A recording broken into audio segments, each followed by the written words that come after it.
nuestra invitada de honor, Yoani Sánchez.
Bueno, vamos a oír a Yoani porque vinimos a oírla a ella, ¿ven?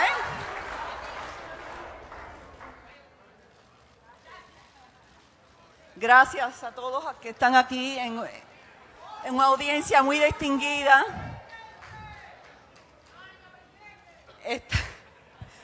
Estamos en un edificio bien histórico, Yoani. Esto fue no solamente el edificio que procesó a tantos cubanos como refugiados políticos en los años 60, pero también fue la sala de redacción del Miami News.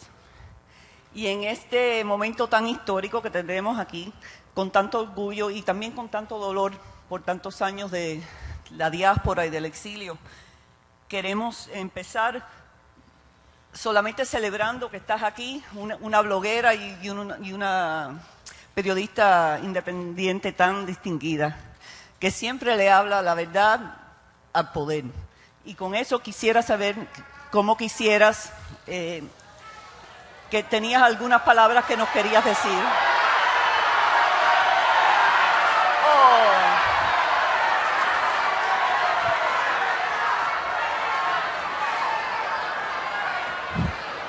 Vamos a oír a Yoani, ¿verdad? Vamos a oír a Yoani. Entonces empieza. Bueno, buenas tardes. Muchísimas gracias a todos. Gracias a los que han organizado este evento. Gracias a todos los que no perdieron la esperanza de que yo pudiera estar aquí y me ayudaron a presionar para que el muro se abriera para mí, ¿no? Y para tantos otros. Gracias a los organizadores, a las personas del Miami-Dade College, también a los que trabajan y han impulsado este lugar tan hermoso, la Torre de la Libertad. Y bueno, pues gracias a cada uno de ustedes, a los conocidos, a los que estoy conociendo hoy, a mis familiares, que después de 2 años de separación he reencontrado en este país, ¿no? Así que hoy, aunque no suelo leer lo que digo, he traído un pequeño texto que quiero compartir con ustedes. Un pequeño texto que habla fundamentalmente de ustedes y de nosotros, en fin, de nosotros, ¿no? Así que voy a leer mi texto. Se titula precisamente Cubanos y punto. Y dice así.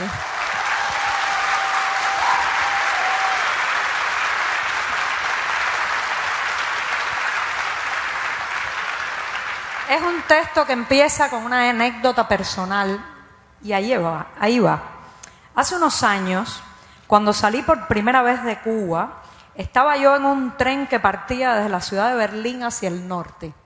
Un Berlín ya reunificado, pero que todavía conservaba fragmentos de esa fea cicatriz que fue aquel muro que dividió a una nación. Pues en el compartimento de un tren, y mientras recordaba a mi padre y a mi abuelo, ferroviarios que hubieran dado cualquier cosa por viajar en esa maravilla de vagones y locomotora, en aquel compartimento entablé una conversación con un joven que iba sentado justo frente a mí. Después del primer intercambio de saludos, de maltratar el idioma alemán con un Guten Tag y aclarar que ich spreche ein bisschen Deutsch, el hombre me preguntó inmediatamente de dónde yo venía. Así que le respondí con un Ich komme aus Cuba. Como siempre ocurre, después de la frase de que uno viene de la mayor de las Antillas, el interlocutor trató de demostrar lo mucho que sabía sobre nuestro país. Normalmente, durante ese viaje, me encontraba con gente que me decía, Cuba, sí, varadero, ron, música salsa. También hallé hasta un par de casos que la única referencia que tenían de Cuba era el Buenavista Social Club, que justamente por esos años estaba arrasando en popularidad en la lista de temas más escuchados. Pero aquel joven en un tren de Berlín me sorprendió. A diferencia de otros, no me respondió con un estereotipo turístico melódico. Me llegó más allá. Su pregunta fue, ¿eres de Cuba? ¿De la Cuba de Fidel o de la Cuba de Miami?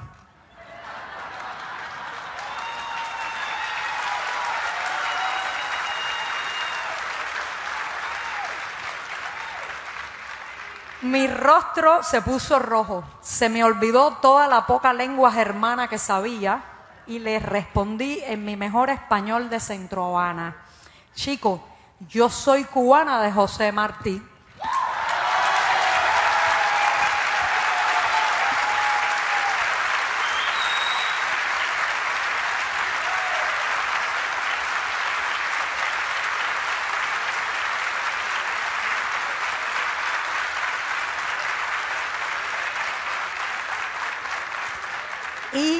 Y ahí terminó nuestra breve conversación.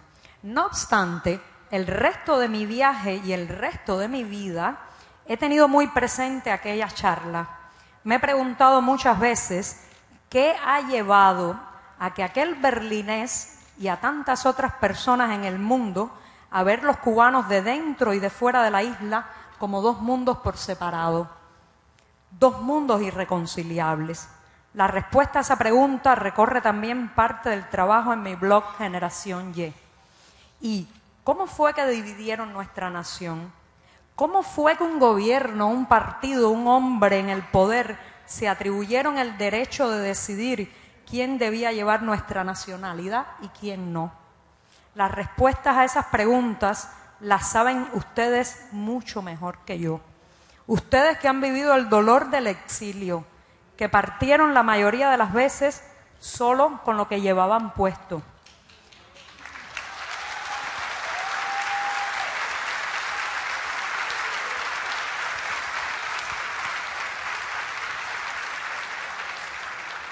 Ustedes que dijeron adiós a familiares, a muchos de los cuales nunca más volvieron a ver. Ustedes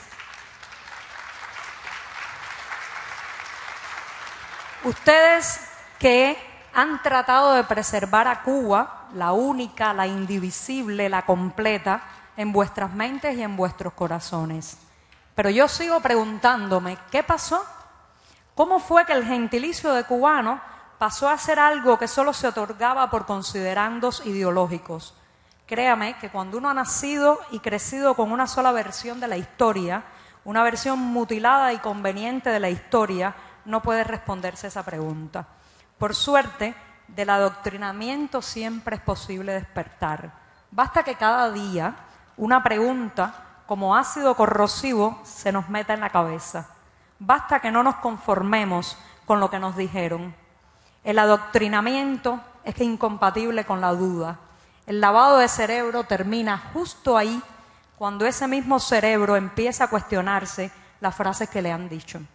El proceso de despertar es lento. Comienza con un extrañamiento, como si de pronto le vieras las costuras a la realidad. Así fue como se inició todo en mi caso. Fui una pionerita adocenada. Todos ustedes lo saben. Repetí cada día en los matutinos de la escuela primaria aquella consigna de pioneros por el comunismo, seremos como el Che. Corrí infinidad de veces con la máscara antigas bajo el brazo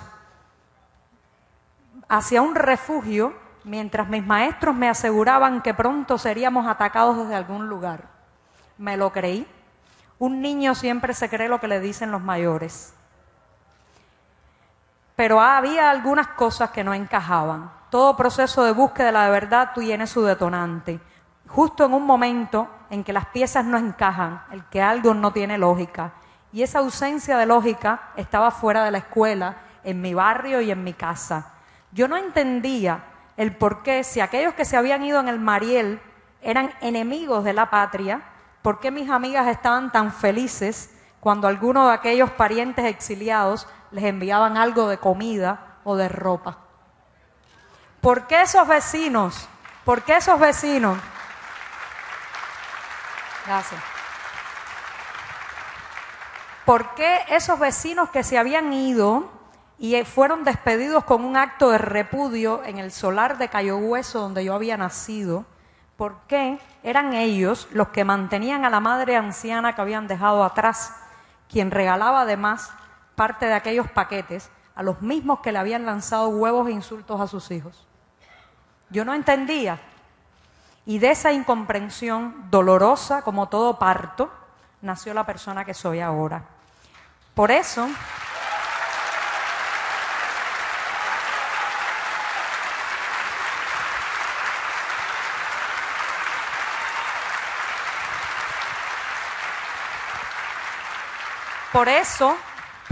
cuando aquel berlinés que nunca había estado en Cuba intentó dividir mi nación, salté como un gato y lo encaré.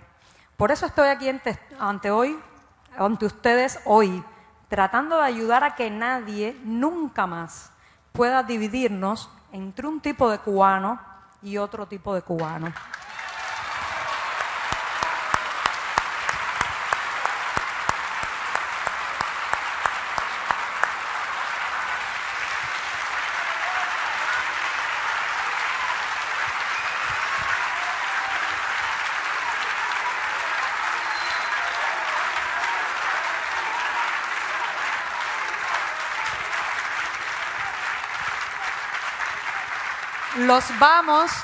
Los vamos a necesitar para la Cuba futura y los necesitamos en la Cuba presente. Sin ustedes, nuestro país estaría incompleto, como alguien a quien se le han amputado sus extremidades. No podemos permitir que nos sigan dividiendo. Como mismo estamos luchando para habitar un país donde se permitan los derechos a la expresión, la asociación y tantos otros que nos han sido arrebatados, tenemos que hacer todo lo posible y lo imposible porque ustedes recuperen esos derechos que también les han sido quitados. Es que no hay un ustedes y un nosotros, solo hay un nosotros. No permitamos que nos sigan separando. Aquí estoy.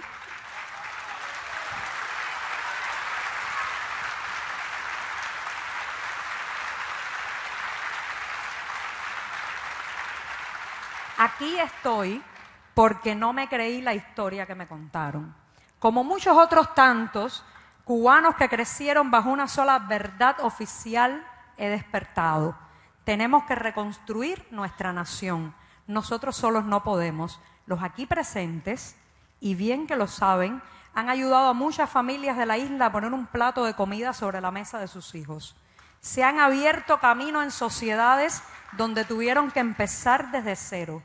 Han llevado y cuidado a Cuba. Ayúdennos a unificarla, a derrumbar ese muro que, a diferencia del de Berlín, no es de concreto ni de ladrillo, sino de mentiras, silencios y malas intenciones.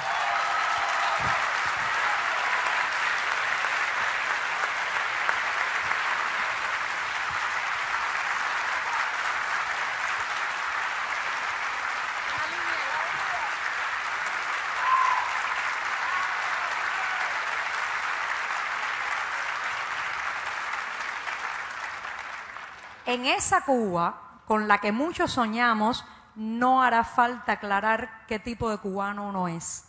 Seremos cubanos a secas, cubanos y punto. ¡Cubanos!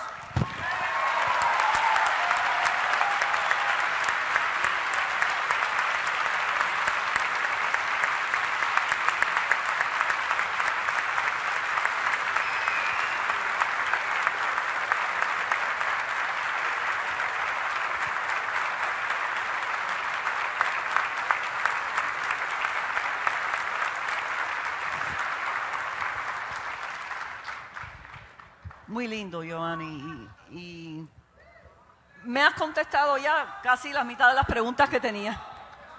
Así que la pregunta es, ¿usted viene a oír a Giovanni o a...? Porque puede ir para la calle a gritar.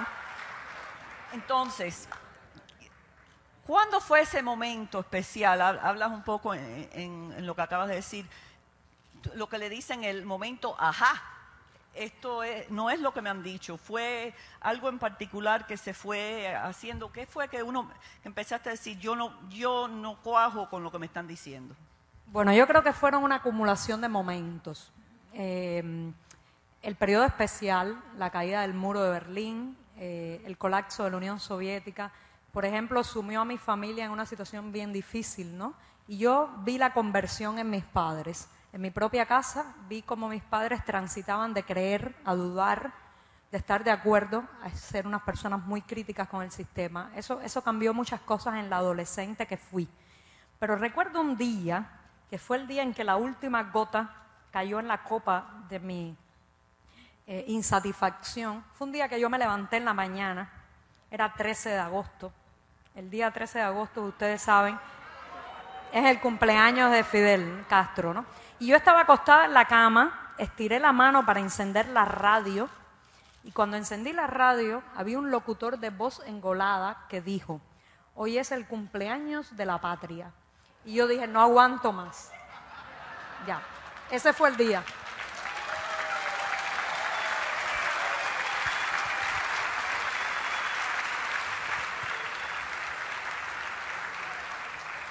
Has estado hablando mucho sobre la informática y cómo haces tu trabajo, y vamos a hablar un poco de eso también, pero antes de eso quería hablar un poquitico más de si no tu juventud, que ya has hablado un poco. ¿Cómo conociste a tu esposo, a Reinaldo Escobar? ¿Cómo fue que eso se formó en un matrimonio? Porque él es bastante más mayor que tú también. Nadie es responsable de su edad, ¿no? No, dímelo a mí, pero... Y también un poquitico de Teo, y cuáles son las cosas que tú piensas sobre tu hijo y el futuro de Cuba. Vamos a hablar un poco de eso. Bueno, sí. Reinaldo Escobar, mi esposo, me encantaría que estuviera aquí compartiendo este momento tan especial en mi vida. Ya se lo contaré. Reinaldo fue uno de esos elementos que me ayudó a ser la persona que soy. Periodista, expulsado de su profesión, cuando en los años 80, finales de los 80, pensó que podía hacer un periodismo más objetivo, más realista, más apegado a la cotidianidad. Y después, pues, devenido en periodista independiente, magnífico mecánico de ascensor para sobrevivir, y sobre todo una persona muy libre, una persona que me ha enseñado el placer de decir lo que uno piensa y pagar las consecuencias por ello. Una persona que ha sido un soporte fundamental en mi vida y de mi familia. Y sobre todo que recuerdo que una de las primeras veces que lo vi, me dijo una frase que se convirtió en una premisa de mi vida. Él me dijo, todo lo que yo he dicho y todos los problemas que me he buscado, la frase, perdón, era, todos los problemas que me he buscado en mi vida ha sido por decir lo que pienso. Y esa frase y lo que significaba en una Cuba llena de máscaras, de silencio, de oportunistas, de simuladores, una Cuba donde cada palabra se mide como un gramo en la balanza del peligro, esa frase puso mi vida patas arriba. Así que vivo con la persona que me hace más libre. ¿Y cómo lo conociste? Quiero el chisme, bueno, el chisme. Fue por culpa de Mario Vargas Llosa. Mario, deja que te encuentre. Bueno, yo necesitaba leer un libro de Mario Vargas Llosa, autor prohibidísimo en Cuba, de esas personas que están en las listas negras que jamás ninguna editorial publicará, que ninguna librería pública venderá, que ninguna biblioteca incluirá en su catálogo en Cuba. Y bueno, pues ese libro magnífico era La guerra del fin del mundo. Reinaldo era la persona que lo tenía. Y bueno, ese libro selló una relación que ya va para 20 años. Así que gracias, Vargas Llosa. ¿Y lo conociste por un amigo mutuo que te dijo, Reinaldo? Sí, yo sigo con el chisme. Porque bueno, ya te veo, ya te oigo. No, sí, fue a través de un amigo. Pasamos momentos muy difíciles juntos, nos conocimos en pleno del periodo especial. Tenemos un hijo que se llama Teo, que ahora tiene 18 años, y Teo es el que hace las peores preguntas y las más difíciles. ¿Qué está haciendo Teo? ¿Qué va a hacer Teo? Bueno, Teo es, y aquí voy a compartir una anécdota que con ustedes, que es justamente una persona que está aquí, que yo quiero mucho, Adolfo Fernández Sainz, exprisionero de la Primavera Negra, y Teo, que es ahora ya un adolescente, fue el niño que en la Primavera Negra, cuando Adolfo fue a prisión, mi esposo Reinaldo le tuvo que decir a Teo, Teo, tu tío Adolfo está en la cárcel, porque bueno, Adolfo era muy cercano a la familia y Teo lo consideraba un tío. Teo, tu tío Adolfo está en la cárcel. Y Teo, con esa facilidad que tienen los niños para las preguntas, inmediatamente dijo, ¿por qué? Y entonces Reinaldo intentó dar una explicación que no fuera tan triste, que no fuera una explicación tan dolorosa. Y le dijo, bueno, porque Adolfo es un hombre muy valiente. Y el Teo, que tenía 8 años en ese entonces, le respondió, entonces ustedes son un poco cobardes porque todavía siguen libres. Ese es mi hijo.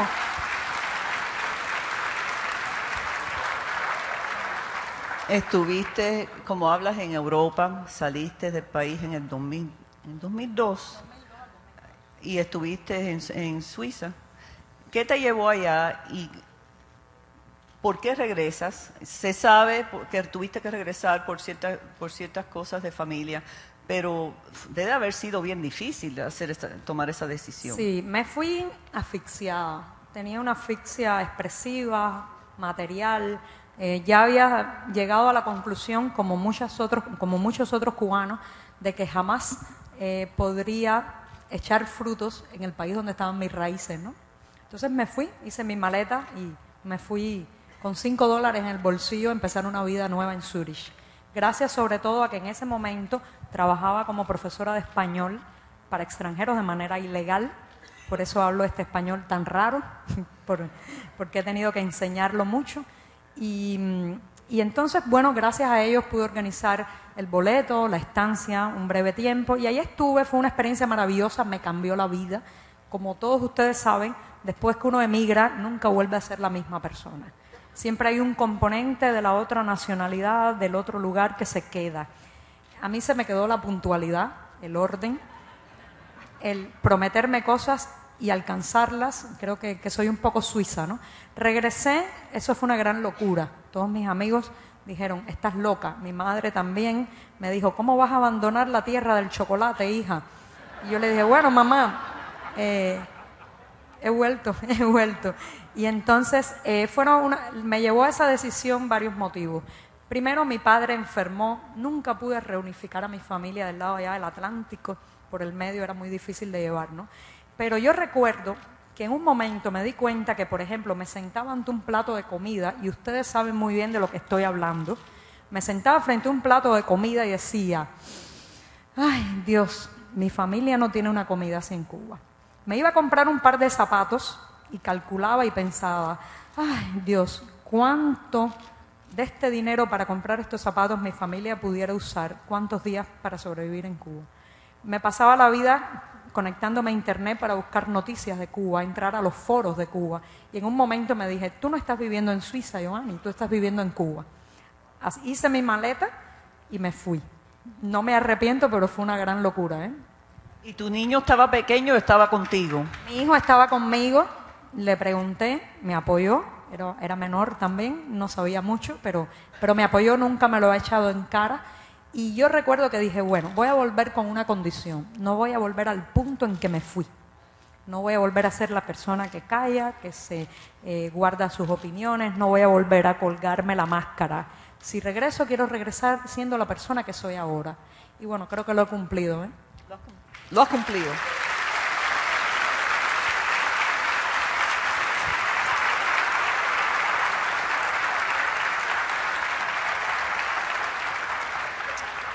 Bueno, voy a usar algunas preguntas de los lectores que nos lo enviaron por Twitter y también por el Internet.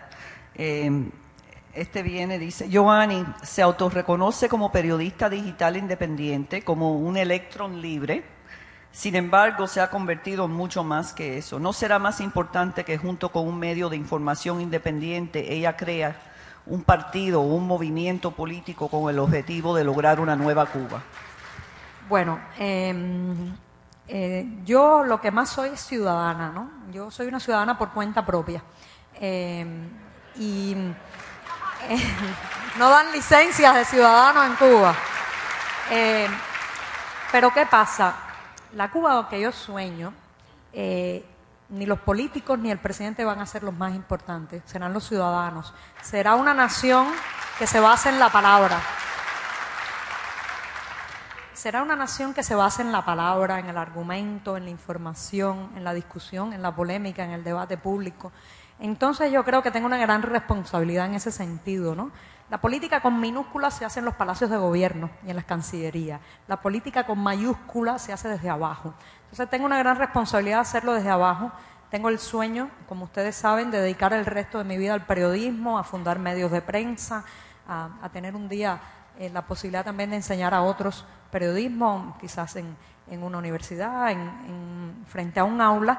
Y yo pienso que eso va a ser muy importante para el presente y el futuro de Cuba, porque no podemos dejarle otra vez el país en manos ni a las armas ni a los líderes únicos. Mira lo que nos ha pasado ya. Por tanto, es importante que haya gente responsable detrás de la información, gente responsable detrás de la opinión, gente responsable detrás de la prensa, porque si no, entonces corremos el peligro de volver a firmar un cheque en blanco al otro aventurero que venga, ¿no? Otra pregunta que nos llegó. Mario Molins escribe: Giovanni, simpatizo contigo y quiero desearte mucha suerte. También quisiera entender cómo tú piensas que el beneficio económico de quitar el embargo logre llegar al pueblo de a pie. Te pregunto porque ni siquiera aquí en la democracia americana podemos estar seguros, mucho menos garantizar que los beneficios y ganancias de los grandes negocios o del Estado lleguen a los de a pie. ¿Cuál es tu razonamiento? Sí, bueno, como les decía, y vuelvo a la respuesta sobre mi esposo, todos los problemas que he tenido en mi vida me los he buscado por decir lo que pienso. Ese no va a ser el único tema donde no me busque problemas, ¿no? Quiero decir también que a veces yo voy por el mundo y no solamente me hacen este test de dónde soy, si de la Cuba, de aquí o de allá, sino que todo el mundo de cualquier nacionalidad, en lugar de preguntarme sobre derechos, democracia, libertades en mi país, lo primero que me pregunta es el embargo. Es como un test que nos hacen a los cubanos. Y digo, bueno, pero hay cosas mucho más importantes. Yo pienso que eso se debe en parte a que el gobierno cubano ha sobredimensionado mucho el tema para desviar la atención de las cuestiones más importantes, ¿no?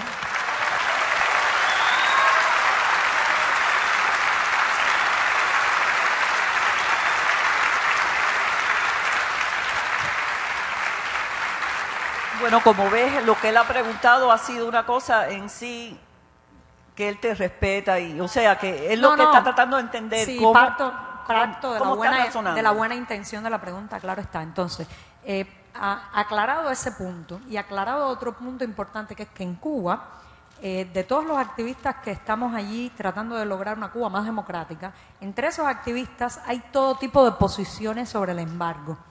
Personas que están a favor de que lo quiten, otros que están en contra, pero eso no es un elemento para nada de desunión.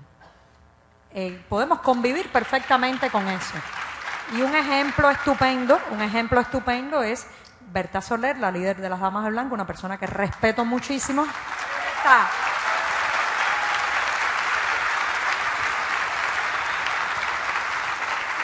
Que tiene una posición diferente a la mía y sin embargo colaboramos, trabajamos juntas sin ningún tipo de dificultad con eso, ¿no? Ahora, mi posición en ese punto ustedes la conocen. He nacido en un lugar donde todo se trata de justificar con el embargo. Todo, desde la falta de libertades en la calle, la ausencia de papas en nuestros platos, la carencia de tomates en el mercado. Entonces, bueno, pues soy muy crítica precisamente porque desde pequeña me han querido hacer creer que todo es culpa del embargo, ¿no? No creo que si lo quiten mañana vaya a cambiar nada la situación del cubano de a pie, porque lo cierto es que nuestro país no tiene dinero para comprar. Somos una nación que vive de los subsidios, vive de la apoyatura económica que viene desde Venezuela. No creo que vaya a cambiar nada. pero creo que será un cambio más simbólico que realista, ¿no? Más... Bueno, claro, si quitan el embargo tienen la habilidad de poder sacar préstamos y poder pagar las cosas. O sea, ¿qué fue lo que pasó en Canadá, en España, en todos estos otros países donde están debiendo? Ese es el peligro. Pero ya conozco un país, ya vivo bajo un gobierno que tiene el embargo y aún así se las gasta todas en reprimir y se las gasta todas en controlar.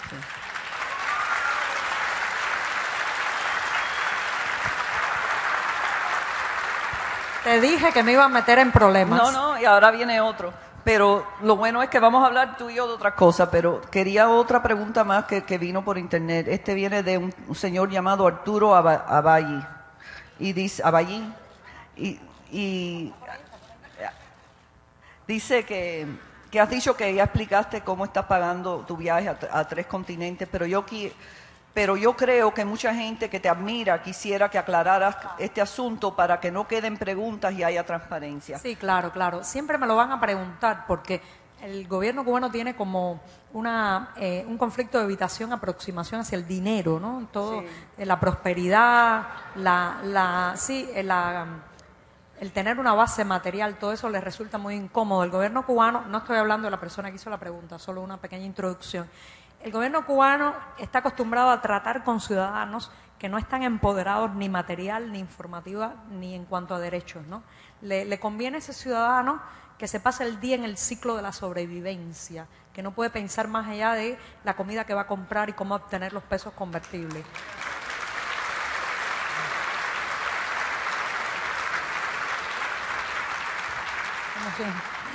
Cuando un ciudadano se sale de ese ciclo, ya sea porque es un ciudadano talentoso que ha logrado hacerse con sus propios recursos o porque recibe la solidaridad de mucha gente, pues ya eso empieza a incomodar al poder. Y enseguida pues ponen en duda la integridad ética y moral de la persona.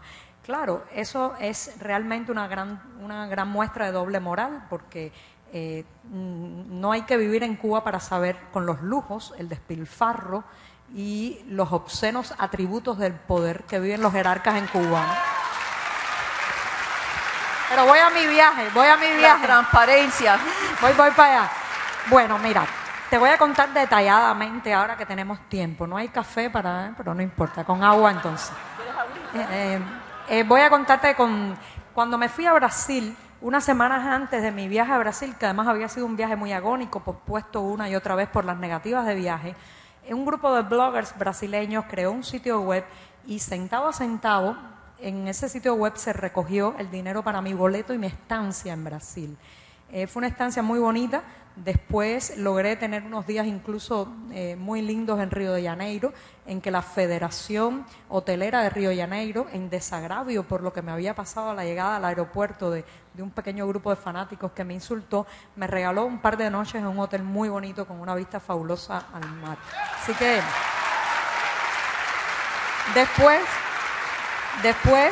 después me fui a un festival de cine en la República Checa, precisamente en Praga, que costeó todos mis gastos, mi estancia allí. Después me fui a México, donde la Universidad Iberoamericana me había invitado, claro está. Como ustedes saben, todos estos centros académicos, cuando invitan a una persona a dar conferencias, pues lo mínimo que hacen es garantizar un techo y una transportación. Pues asimismo fue en Nueva York y Washington. Academias, universidades donde impartí conferencias, talleres sobre blogs, blogostroika y todo eso, y muchos amigos. He recibido una solidaridad increíble. No me ha faltado un plato de comida. Es más, he tenido que rechazar platos de comida porque son demasiados.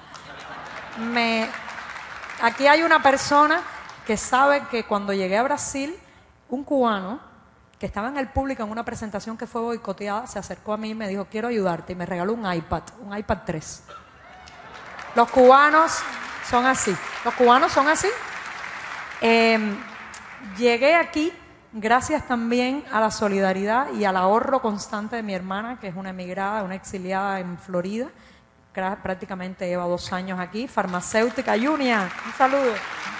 No veo nada. Y de aquí miré a Perú. Una amiga joyera, trabaja La Plata, hizo unos pendientes y unas joyas muy bonitas con el símbolo de mi blog como regalo. Y bueno, ella me va a ayudar a estar en Perú también y su familia y un gran grupo de lectores que tengo ahí. Y después me voy a Europa con Amnistía Internacional, academias, a la Universidad Libre de Berlín. Te puedo asegurar que no hay un centavo de un gobierno, que no hay un centavo de un partido, que no hay un centavo de ningún grupo de una tendencia ideológica definida. Gracias. El gobierno cubano dice que soy millonaria. Es cierto, soy millonaria en amigos.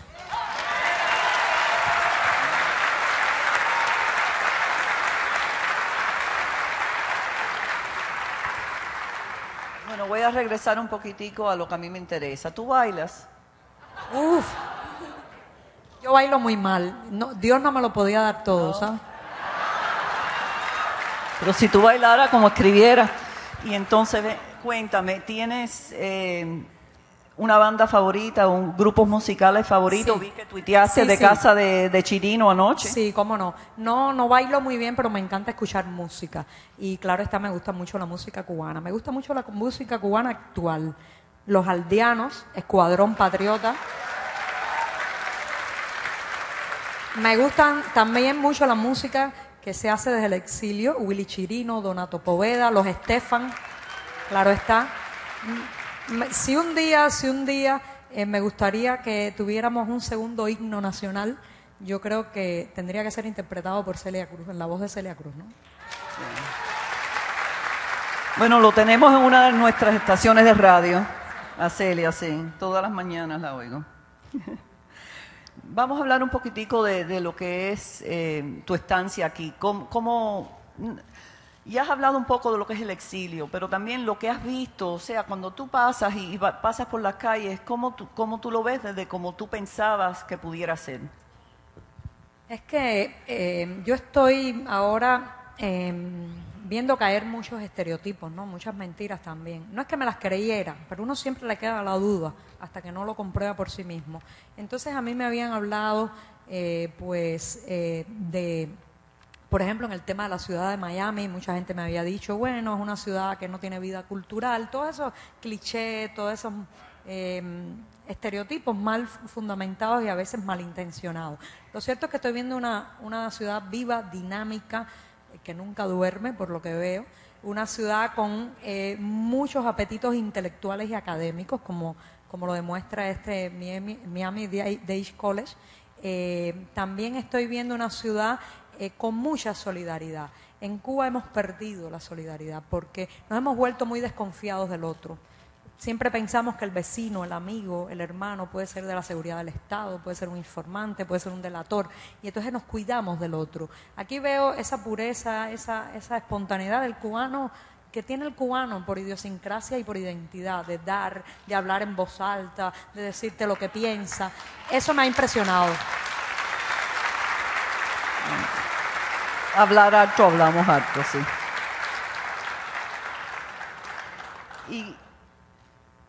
Y cuando ves ese pelo largo y ese a veces traje de hippie como te han puesto, ¿tienes promesa? ¿Qué está pasando ahí? No, yo tengo una promesa con la libertad, entonces yo soy libre en mi pelo también.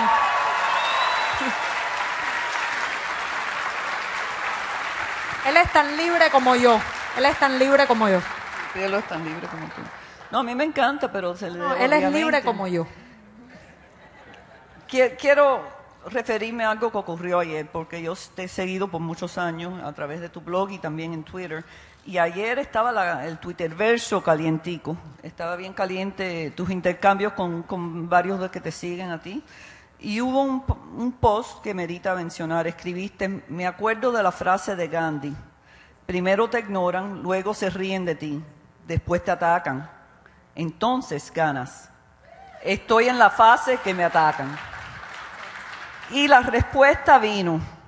No son ataques, es una forma de despertarte de lo falso que te han hecho ver el capitalismo cruel y del cual te ilusionas. Y tú respondiste, No hace falta que nadie me despierte. Vivo bajo un capitalismo de Estado, de clan familiar, sin derecho a la protesta. Mi pregunta: ¿tú no tienes ahora ya un miedo cuando tú regreses? Porque siempre tú has escrito bien fuerte y bien clara, pero cada día que pasa te estás poniendo todavía más fuerte y más clara. Que la libertad es contagiosa, uno siempre quiere más. ¿Sí?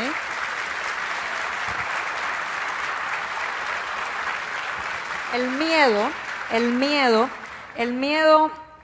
llega a un punto en que ya no te pueden infundir más miedo. Hoy en la mañana justamente yo hablaba que el miedo es como si usted tomara un vaso con agua, lo llenara y después intentara echar más agua. Ya no cabe más. Cuando uno llega a un punto de tanto miedo, ya no te pueden meter más miedo, ¿no? Entonces, sí, ya, ¿qué me pueden hacer? Pueden hacer cosas muy feas, lo sé lo que pueden hacer, lo he visto. He visto el rostro debajo de la máscara y es horrible.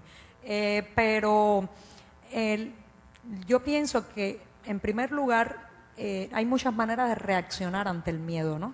Hay personas que se paralizan, se esconden debajo de la cama, se callan. Yo desde pequeña, las cosas que me daban miedo, yo corría hacia ellas. Me gustaba enfrentar mis temores comprendiendo por qué me atemorizaban, ¿no? Entonces eso es lo que hago. No me van a perdonar si me callo ahora. Por tanto, seguir diciendo es también la manera de protegerme a mí, a los míos. Además, tengo mucho que decir todavía. ¿Y qué puede pasar? ¿Qué puede pasar? Lo más grave, bueno, pues yo creo que lo más grave lo tengo en mente desde el primer día que publiqué el primer texto, ¿no? Cuando uno desafía un poder que no le gusta que lo desafíen, que se comporta como un padre despótico que no permite que sus hijos se rebelen, está claro que tiene que estar preparado para todo. Estoy preparada para todo. Lo que más temo es mi familia. Pero bueno, sobre mí, conmigo, ¿qué puede pasar? Lo final, me voy en paz. He vivido la vida con la libertad que he querido, dentro. Me voy en paz.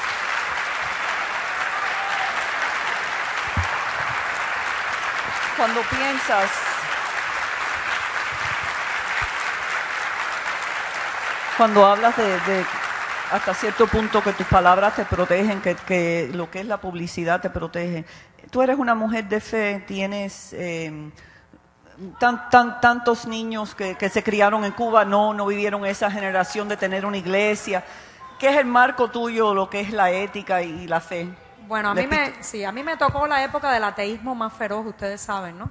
Donde mi abuela se escondía el crucifijo en la ropa interior y rezaba en voz baja, y bueno, pues todo eso que vivimos en los años 70 y 80, ¿no? Después creo que me he vuelto agnóstica con dudas metafísicas, pero creo en cachitas. Bueno, sí, fue a donde primero llegaste. Fui allí a la ermita y al malecón, ¿no? Al malecón que está frente a la ermita fue muy impresionante, muy lindo, porque me parecía que estaba en La Habana en muchos sentidos, y entonces me asomé y dije, bueno, tan cerca pero tan lejos, ¿eh? Sí, así es. Y a veces en Cuba, cuando las damas de blanco, que tú conoces a muchas de ellas, van y caminan en la iglesia en La Habana, a veces tú has participado, a veces no. ¿Tienes alguna idea de lo que es la religión en Cuba en este momento? Si lo que es la iglesia, no solamente la católica, pero las iglesias protestantes, si está creciendo ese tipo de reflexión en el pueblo. Sí, hay una vuelta a la fe en muchos sentidos, ¿no? La gente necesita creer, y además pues la iglesia, no solamente la católica, también pues las protestantes han dado cobijo, resguardo, ayuda, solidaridad a mucha gente lastimada. Y yo pienso que sí, que el cubano se está refugiando en el templo nuevamente. Lo que pasa es que a veces cuando se interrumpe una tradición, cuando se interrumpe algo que formó parte de tu identidad, retomarlo se vuelve complicado, se vuelve difícil. Es como que uno va tropezando. Pero sí, yo creo que el pueblo cubano ahora mismo es profundamente creyente, ¿eh? Lo cual no quiere decir que sea profundamente practicante, son un poquito más indisciplinados a la hora de practicar, ¿no? Sí, eso ha sido un lema constante. Pues ha pasado un año desde que el Papa Emeritus Benedicto fue a Cuba, y por eso te estaba preguntando, porque no sé si en realidad viste algunos cambios. Hubo una crítica bastante fuerte dentro de la misma iglesia en Cuba y aquí, que si acaso la iglesia en Cuba estaba demasiado suave, que si acaso el cardenal no estaba suficientemente fuerte para poder tratar al gobierno de Cuba. ¿Cuáles son tus observaciones? Bueno, como te decía que yo soy agnóstica con dudas metafísicas, yo no centro mis esperanzas ni los cambios de mi país en lo que pase en la jerarquía católica ni en el Vaticano, ¿no? O sea, trato de pensar que lo podemos hacer nosotros los ciudadanos. Es cierto que la visita del Papa fue un momento muy controversial. Yo recuerdo, y te lo voy a responder en tiempo de Twitter, la red social de 140 caracteres, recuerdo un tuit que yo envié por esos días que estaba Benedicto XVI en Cuba, y bueno, había muchísima gente arrestada, teléfonos cortados, activistas detenidos, yo estaba detenida en mi propio domicilio, y yo mandé un tuit que decía: las plazas llenas, los calabozos también. Eso fue para nosotros la visita de Benedicto. Bueno, ya lo que me queda es una pregunta, y mi pregunta final. Un periodista nunca tiene una pregunta final, siempre después viene otra y otra. No, yo te voy a estar siguiendo el día entero, así que... ¿Qué deseas que... Ya hasta cierto punto lo tocaste al principio, pero quisiera saber en tus propias palabras, ¿qué deseas que el pueblo cubano en Miami se lleve de tu visita aquí y de tu viaje por el mundo en 80 días? Bueno, de veras sería mucho desear, mucho aspirar, mucho soñar. Si logro transmitir la idea de en Cuba hay gente muy, muy preocupada por el destino nacional. Hay gente responsable, patriota, que no se ha creído la versión oficial de la historia. Hay gente que está despertando, yo soy una de ellas, como decía en mi texto. Si yo pudiera transmitir ese sentimiento de ebullición, de que Cuba está cambiando, no por voluntad del gobierno ni por las pequeñas, cosméticas y lentas reformas que vienen desde arriba. Cuba está cambiando en el interior de los cubanos. Eso me da esperanza. Gracias, Yoani. Gracias.